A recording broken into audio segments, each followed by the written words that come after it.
Right, you lot. I've been requested again to do, well, actually I've been requested to do an arc welding video, a review. Now, one thing that I do want to point out and clear up is, although a lot of people call MMA or stick welding arc welding, all welding has an arc. If it doesn't have an arc, it ain't welding, unless, just zoomed in there.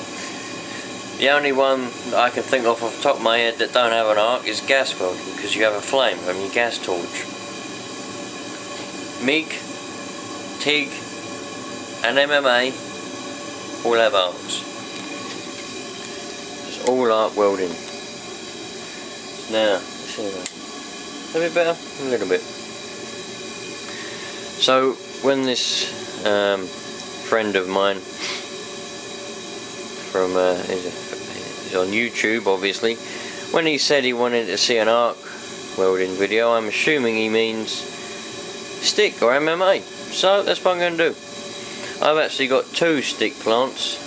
I like calling it stick. I don't. Bloody nitro cars everywhere, man. I've had to move everything up this end because I've got some stuff up that end that I'm not going to show in a video yet. So that's why I've got to mess up this end. I'm not going to be doing any welding, but I'll just go over the plants. Now this one, this is a very, very old Oxford plant. Well, I don't know, I think there was one, there was a big blue one. It was on wheels. It's where I used to work, and it went up to, I think, about 400 amps. I think that was getting on for 100 years old. I think it was about 80, 90 years old, that one. Very old plants, these. They're all mechanical inside. They're all copper.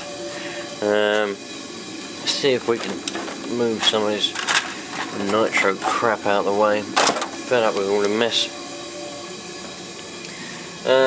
Yeah, these ones inside, they're all mechanical. They're oil filled, yeah? So this whole box is full of oil. What type of oil? I don't know. I could find out if anyone's interested in finding out, but you can just go Google it and go on Google, type in oil filled welder and it'll tell you the type of oil that's inside it, I'd imagine. It's had a new wire on it. It's easy wiring, you just put it in that box there, simple dimple. And one very important thing that you must remember always when you're welding with one of these welders is because they're all copper inside, and the way that you adjust, this one only goes up to 110 amps. I haven't used this one for a couple of years.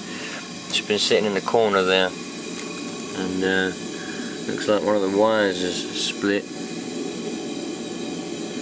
But one very important thing you must remember is when you're welding, or if somebody else is welding, you must never lift that up and change the amps, because it'll all arc up and it'll weld itself together inside, and then you've just destroyed a perfectly good, very old welder, basically, which is not what you want to do. So just remember that if you're ever around one, and if someone's welding and they shout out, "Turn me amps down" or "Turn me amps up," just say, "No man, you got to stop welding, or you'll destroy the plant." When you come to these electrical ones, you can turn the amps up and down. It's not very, well, if you ask me, there'll probably be people, it might even be fine, but if you ask me, you should never turn the amps up or down on any plant while it's welding. It's just not good practice as far as I'm concerned. You always weld. If it's not right, stop welding, adjust the amps, and then weld again. That's the way I see it. But when I was welding, there was always people. There was one guy, Tom, I used to work alongside, and he used to always say to me, he used to always shout across the workshop, he'd go, "Hey Ben," he'd be welding away and he'd shout across, "Yeah Ben, turn me amps up." So I'd go over there and turn his amps up because that's what he wanted. So yeah, we got this one, and then over here we got this one. I should point out that's 240 volt as well, not 3 phase, it's just 240 volt, which is good. And we got this one, which is supposed to be a TIG plant mainly, but it does have MMA as well, as you can see. I bought this one off my friend, his brother, because I wanted to do some TIG when I was making them exhaust systems that never really took off or anything. But this one goes up to 200 amps. As you can see on the dial there, it goes all the way around to 200 amps. So this one's a bit more powerful. We've got the switch for the TIG, the MIG, not MIG, sorry, the TIG and the MMA, which is stick for you Americans. We've got the welding current, tells you how many amps you're pulling, all the way up to 250, which it won't do, to just do 200. And you got your background current all the way from 10 to 200 amps. Your pulse rate. This is all for TIG pulse. All the pulse and post flow and all that is for your gas and everything for the TIG side of things. When you're on MIG, oh bloody hell! When you're on MMA, you won't be using any of these dials. Oh, this is WSM 200, by the way, just for anyone that was interested. You got your gun switch and your argon exit and all that kind of stuff for when you're doing your TIG, and that's where you got your work return, where you attach your work return cable or your ground or your earth cable, whichever you fancy calling it. And there's your torch. You attach your TIG torch or your stick torch to that one, and there you go, you're away. So that's supposed to have one of those stupid big blue 240 16 amp plugs on it, but I stuck a little 13 amp plug on it because I don't have the big sockets in my garage. I haven't actually used that. I haven't actually used this one at all, really. I got it at the same time as I got my MIG plant, but I haven't used it yet. I've used this one only.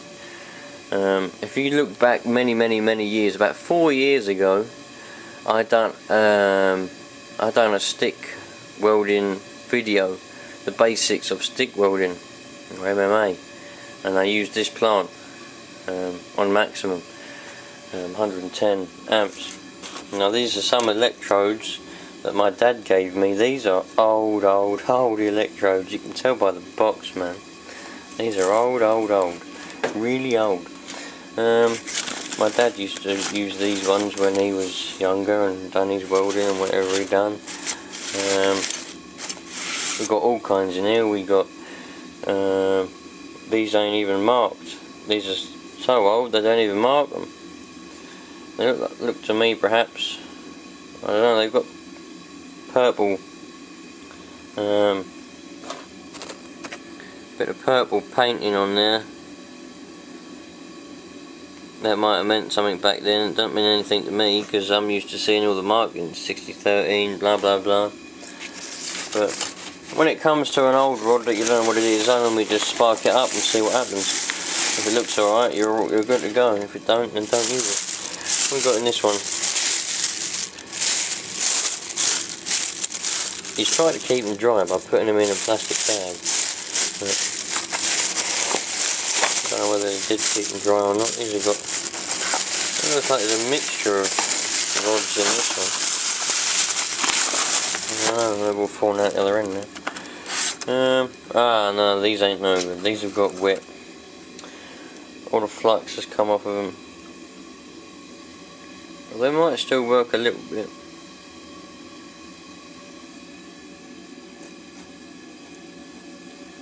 But they have got quite a bit of flux has come off. These ain't marked either. Keep dry. The symbol of quality. I wonder if they got a date on them. No, no dates. Dublin. No, no dates. But we have got what rods are meant to be in there. So I still can't see any dates on. That's what I really want. I wanted a date, man. I wanted to see how old these rods are. Put them ones back. We got loads. These ones have been taped up. What's in here? The flux has come off these ones as well. They've obviously got wet in the past, haven't they? Probably just a bit damp condensation or something. We've got these ones here, all wrapped up.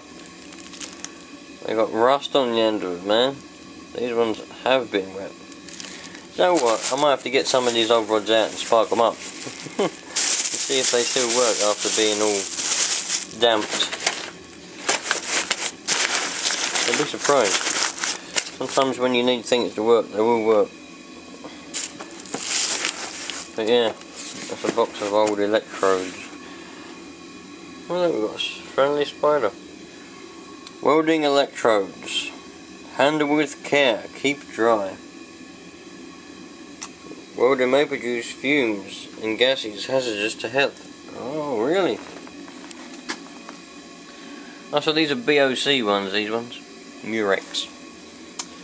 Well, there ain't no dates on this box either. Oh well. Well, that was exciting. Well, that was a short... I can't really do a review on them, my friend. Hopefully I've given a little bit of information about them. Hopefully the information I've given about this Oilfield or Oxford welder will stop some people from destroying perfectly good welders, because it's never good.